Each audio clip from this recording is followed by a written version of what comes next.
Sastra channel நேயர்களுக்கு நமஸ்காரம். அனுதினம் ஆனந்தம் நிகழ்ச்சியில் உங்கள் அனைவரையும் சந்திப்பதில் மிக்க மகிழ்ச்சி.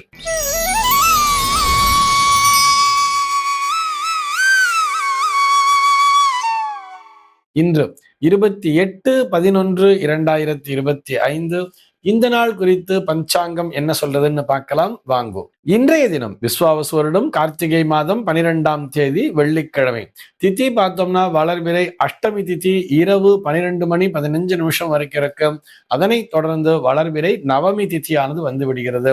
நட்சத்திரம் பார்த்தோம்னா சதயம் நட்சத்திரம் இரவு 2:47 வரைக்கும் இருக்கு. அதனை தொடர்ந்து பூரட்டாதி நட்சத்திரம் என்பதும் வந்து விடுகிறது.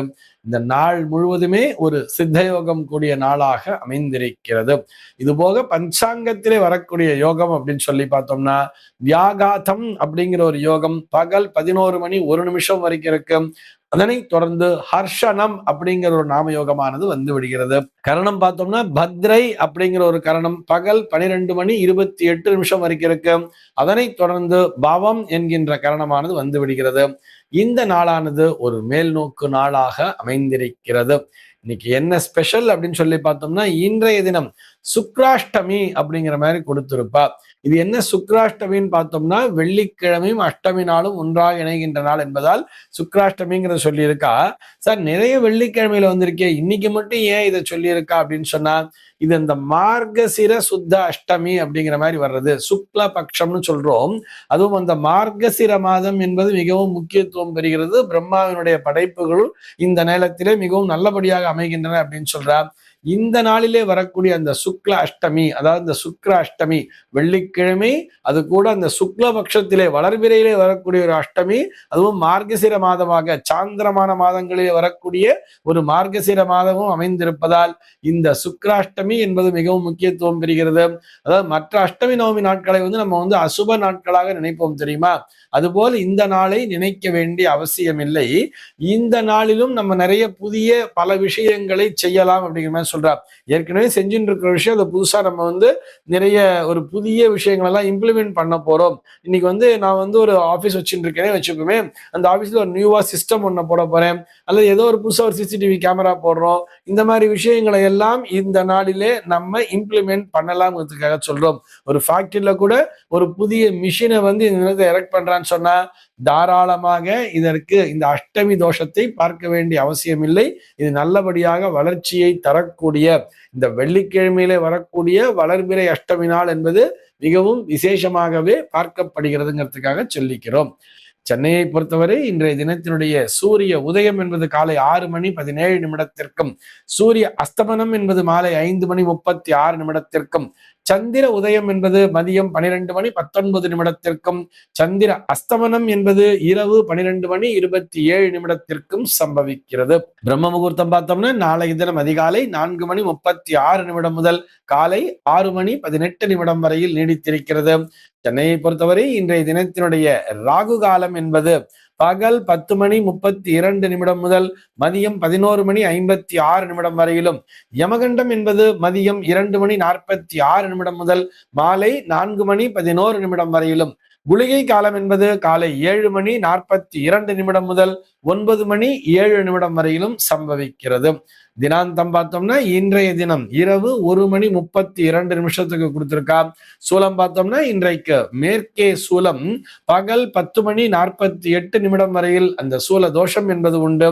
அதற்குரிய பரிகாரமாக வெள்ளம் தானம் விடுத்துவிட்டு மேற்கு திசையை நோக்கி பயணிக்கலாம் அப்படிங்கிறதையும் சொல்லி இருக்கா. இன்றைய தினத்தினுடைய ஆன்மீக தகவலாக, இதை ஆன்மீக தகவல் சொல்றதை விட ஜோதிட தகவலாகவும் பார்க்கலாம், அல்லது பஞ்சாங்க ரீதியான ஒரு தகவலாகவும் பார்க்கலாம். மகாலிங்கம் வெங்கட சுப்பிரமணியன் அப்படிங்கிற ஒரு நேயர் கேள்வி கேட்டிருக்கார். அவருடைய கேள்வி என்னன்னு சொல்லி பார்த்தோம்னா, ஏதாவது ஒரு நல்ல விஷயமோ அல்லது நல்ல காரியமோ செய்ய வேண்டும் என்றால் பஞ்சாங்கத்தில் திதி வார நட்சத்திர யோக கரணம் இந்த எல்லாவற்றையும் பார்க்க வேண்டுமா? முக்கால்வாசி நன்றாக இருந்தாலே அந்த காரியத்தை செய்யலாமா?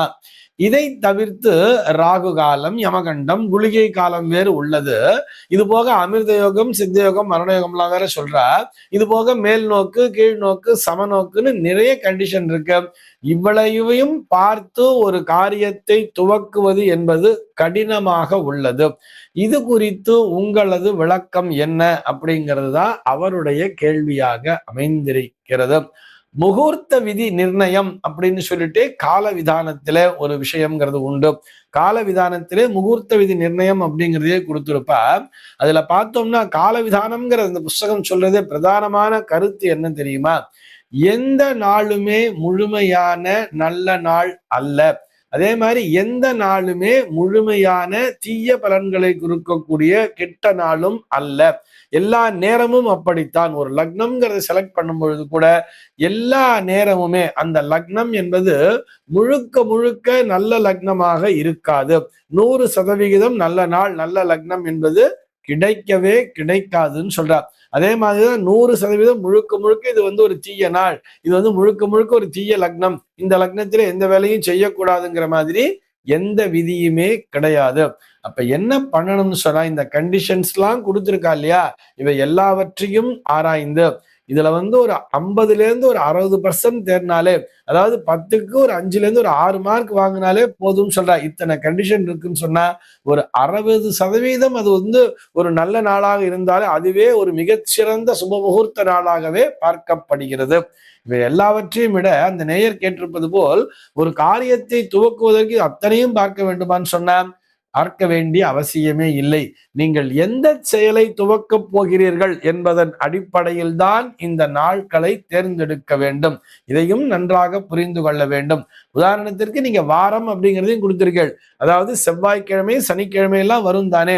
இந்த செவ்வாய்க்கிழமை, சனிக்கிழமை நாள்ல நம்ம திருமணம் முதலான சுப நிகழ்ச்சிகளைத்தான் செய்வதில்லையே தவிர, இந்த செவ்வாய் நாள்ல பார்த்தோம்னா தாராளமாக சீமந்தத்தையே பண்ணலாம் சொல்றார். செவ்வாய், வியாழன் என்கின்ற புருஷ வாரங்கள் மிகச் சுபம் சொல்றார். செவ்வாய்க்கிழமையில சீமந்தத்தையே பண்ணலான்னு சொல்றா. ஆனா நம்ம நிறைய பேர் அதை ஃபாலோ பண்றதே இல்லை. செவ்வாய்க்கிழமைனா ஏதோ கெட்ட நாள்ங்கிற மாதிரி நினைச்சுக்கிறோம். புருஷ வாரங்கள் என்பது பும்சவனம் என்பதற்கான அந்த பும்சவன சீமந்தத்திற்கு மிகவும் உச்சிதமான ஒரு வாரமாகவே பார்க்கப்படுகிறது அப்படிங்கிறதுக்காக சொல்றோம். புகும்சவனம் அப்படின்னு சொல்லுவா. அந்த நிகழ்வினை செய்வதற்கு செவ்வாய்க்கிழமை நாள் என்பது மிகவும் விசேஷமான நாளாக பார்க்கப்படுகிறது. அதே மாதிரிதான் எல்லா திதிகளுமே அசுப திதி என்பது கிடையாது. பிரதமை நாளிலே கூட ஒரு சில விஷயங்களை செய்யலாம் சொல்ற. இஷ்டின்னு கொடுத்திருப்பா தெரியுமா? யாகாதி கிரியைகளை செய்வதற்கு அந்த இஷ்டி காலம்தான் மிகவும் உகந்ததுன்னு சொல்றோம். இஷ்டின்னு சொன்னா ஈவன் ஒரு புத்திர காமேஷ்டி யாகம் செய்ய வேண்டும் என்று சொன்னாலும் கூட காம இஷ்டி, புத்திர காம இஷ்டி என்பதுதான் காமேஷ்டிங்கிற வார்த்தையாக வந்திருக்கும். அந்த இஷ்டி என்பதை பிரதமை நாளில் தானே செய்ய வேண்டும். நம்ம பிரதமை திதி எதுக்குமே ஆகாதுங்கிற மாதிரி எடுத்துக்கொள்ள கூடாதுங்கிறதுக்காக சொல்றேன். ஆக நீங்கள் எந்த காரியத்தை செய்ய போகிறீர்கள் என்பதை பொறுத்துத்தான் அந்த விஷயத்திற்கு இந்த திதி உகந்ததா. நீங்க ஒரு கல்யாணத்தை நடத்தணும்னு சொன்னா அதற்கு ஒரு சில கண்டிஷன் எல்லாம் கொடுத்துருக்கா. இதைத்தான் நாம் அனைவருமே என்ன பண்றோம்னு பார்த்தா அந்த நாள் ஒரு சுப முகூர்த்த நாளாகவே இருக்கணும்னு நினைச்சுக்கிறோம். ஒரு கார் வாங்க போகணும்னு சொன்னா பரணி, பூரம், பூராடம் ஆகிய இந்த மூன்றுமே சுக்கிரனுடைய நட்சத்திரங்களாக பார்க்கப்படுகிறது. சுக்கிரன் தான் இந்த வாகன அம்சத்தை தரக்கூடியவர். ஆக பரணி, பூரம், பூராடம் ஆகிய நட்சத்திர நாளிலே தாராளமாக நீங்கள் ஒரு வாகனத்தை சென்று வாங்கலாமே, அதுல எந்த தப்புமே இல்லையே. அந்த வாகனத்தை இயக்குவதற்கு கூட அந்த நாட்கள் மிகவும் உகந்த நாட்களாகவே பார்க்கப்படுகிறது. சுக்கிர அம்சம் என்பது அதிலே நிறைந்திருப்பதால் ஆக நாம் எந்த செயலை செய்ய போகிறோமோ அதற்கேற்றாற்போல் விதிமுறைகளை தெரிந்து கொள்ள வேண்டியது. பொதுவாக நம்ம குதிரைக்கு குர்ரம்னா யானைக்கு அறம்ங்கிற மாதிரி நினைத்து கொள்ளவே கூடாது. கௌரி பஞ்சாங்கம்ங்கிறது ஒரு விஷயம் இருக்கும், அதுல ஒரு மாதிரி கொடுத்திருப்பா. அதே மாதிரி நீங்க குளிகை காலத்தை பற்றி எல்லாம் சொல்லி இருக்கிறீர்கள். குளிகை என்பது பொதுவாக கெட்ட நேரமே அல்ல. குளிகை காலத்தில எந்த ஒரு விஷயத்தை செய்தாலும் அது மீண்டும் மீண்டும் தொடர்ந்து கொண்டே இருக்கும் என்று சொன்னதால் அது நல்ல விஷயமாகத்தானே பார்க்கப்படுகிறது. குளிகை நேரத்துல ஒரு பிசினஸ் பண்றதுக்கு ஆரம்பிக்கிறீங்கன்னு சொன்னா இது போன்ற பல பிசினஸ்களை தொடர்ந்து ஆரம்பிச்சுட்டே இருப்பீங்கன்னு தானே அர்த்தம். ஆக குளிகை காலம் என்பதும் நல்ல நேரம் தான் என்பதற்காக சொல்கிறேன். இது போக நீங்க யமகண்டம் என்பதை குறிப்பிட்டிருக்கிறீர்கள். நம்ம தமிழ்நாட்டுல மட்டும்தான் இந்த யமகண்டம் பார்க்கின்ற சம்பிரதாயமானது இருக்கிறது. தமிழகத்தை கடந்து அப்படி மேல கொஞ்சம் போயிட்டோம்னா அங்க யாருக்கும் யமகண்டம் பற்றிய அந்த நாலேஜ் கூட கிடையாது. அவர்கள் யமகண்டத்திற்கு அத்தனை முக்கியத்துவம் யாருமே கொடுப்பதே இல்லை. அதனால நம்ம தான் இது எல்லாவற்றையும் பார்த்து கொண்டிருக்கிறோம்ங்கிறதுக்காக சொல்றேன். ஒரு சில விஷயங்களை ராகு காலத்துல கூட பண்ணலாம் சொல்றார். ஏன் ராகு காலத்துல விளக்கேத்துங்கிற மாதிரி சொல்றா இல்லையா? எதற்காக ராகு காலத்துல போய் விளக்கேத்த சொல்றா? ஆக அந்த ராகுவினுடைய ஒரு தீட்சண்யம், அதனுடைய வேகம் என்பது நல்ல விதமாக நமக்கு மாறி இருக்க வேண்டும். அம்பிகையினுடைய அருளாலே நமக்கு ராகுவினாலும் நன்மை நடக்க வேண்டும் என்பதற்காகத்தானே போய் ராகு காலத்துல போய் விளக்கேத்துன்னு சொல்றா.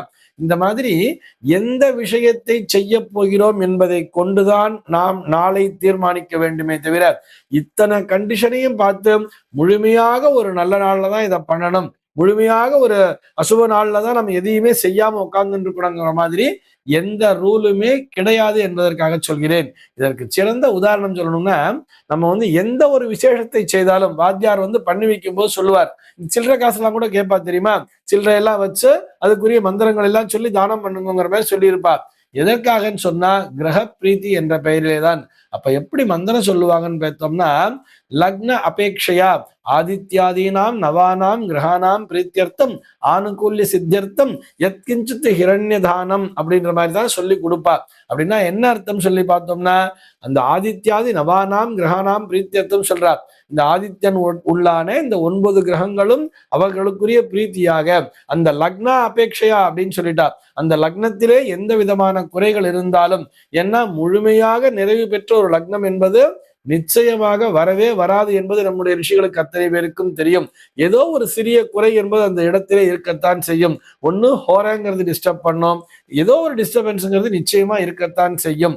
ஆக இந்த மாதிரி அந்த லக்னத்திலே எந்த விதமான குறைகள் இருந்தாலும், நவகிரகங்கள் எந்த இடங்களிலே அமர்ந்து அவர்களுடைய குறைவு, அவர்களுடைய பலமானது குறைந்திருந்தாலும் அந்த தோஷங்கள் அனைத்தும் நீங்க வேண்டும் என்பதற்காகத்தான் இந்த தானத்தினை செய்கிறேன் அப்படின்னு சொல்லிட்டு தான் அந்த விஷயத்தையே செய்வார்கள். ஆக நாம் எந்த விஷயத்தை செய்ய போகிறோமோ அதற்கேற்றாற்போல் நாளினை அமைத்துக் கொள்ள வேண்டியது. இந்த தகவலோடு இன்றைய தினம் உங்களிடமிருந்து நான் விடைபெற்றுக் கொள்கிறேன். மீண்டும் உங்கள் அனைவரையும் நாளைய தினம் ஒரு புதிய தகவலோடு சந்திக்கிறேன். அன்பர்கள் அனைவருக்கும் அனுதினமும் ஆனந்தமாய் அமைய பிரார்த்திக்கிறேன்.